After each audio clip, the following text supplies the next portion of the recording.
Hello friends, তোমরা সবাই কেমন আছো? আশা করি ভালোই আছো। তো চলো আজকে দেখাবো আমাদের ছাদে পেয়ারার গাছে কত পেয়ারা হয়েছে। অনেকগুলো পেয়ারা হয়েছে, আর গাছটা কিন্তু অতটাও বড় নেই, যেমন মাটিতেও নেই, তাও কিভাবে এত বড় হয়ে এত পেয়ারা ফলে গেছে। আর পেয়ারাটা সাইজে যেরকম বড়, খেতেও সেরকম মিষ্টি।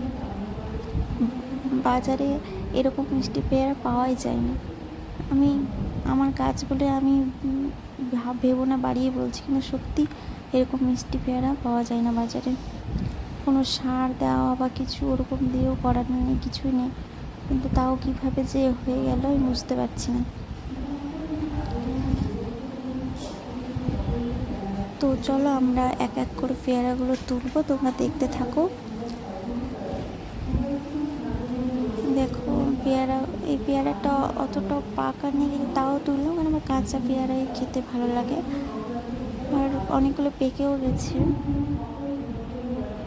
তো চলো সবগুলোই তুলবো এখন, যতগুলো আছে। আরও অনেকগুলোই হয়েছিল, কিন্তু সবগুলো আগেই তোলা হয়ে গেছে।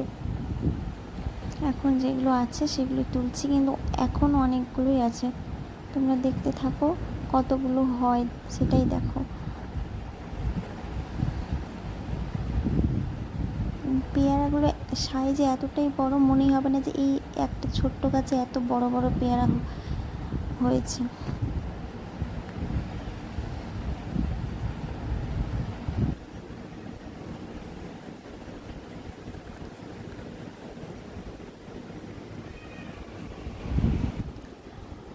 আমরা কোনোবারই এতগুলো পেয়ারা একসাথে তুলে নিই, কারণ পেয়ারার গাছটা অনেক উঁচু হয়, বড় হয়, গাছে উঠে তুলতে হয়, গাছে উঠতেও পারবো না আর তুলতেও পারবো না। কিন্তু এত ছোটো গাছে ছাদের উপরে এরকম পাকা পাকা বড় বড় পেয়ারা তুলবো, এরকম খুশি আনন্দ কিসে পাওয়া যায়।